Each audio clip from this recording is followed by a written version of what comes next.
আমি যোৱাকালি তিনিটাৰ পৰা আমি উদ্ধাৰ অভিযান চলাইছোঁ।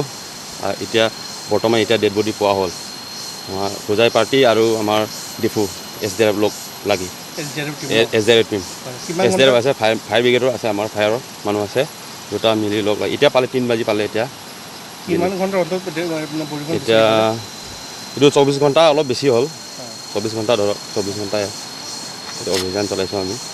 এতিয়া সসমল পালে, ডেড বডিটো পালে ভৰিত লাগিলে আমাক লাইন চাৰ্জ কৰা মই এতিয়া ইমান। আচ্ছা, এইটো বলত পাইছে? পাথৰৰ তলত পাইছে, বালু আৰু পাথৰৰ মাজত ভিতৰত পাথৰ ভিতৰত। ডেঞ্জাৰ জোনটো তলত কেনেকুৱা মানে? ডেঞ্জাৰ জোনৰ যোনটো পানী আছে এইটো বহুত ডিপ আছে, 20 ফুট মান হ'ব। পিছপিন নিজত ইমান পানী নাই, ওপৰতে যোনটো জেগা আছে এইটো পানী পূৰা দ আছে, বহুত দ আছে, ৰিক্স আছে তাত, বিৰাট ৰিক্স আছে। পাথৰটো ভিতৰতে গাড্ডা এটা, তাত সোমোৱা চান্স তাত এনেকুৱা হৈছে চাগে। বয়স 20 বছৰ।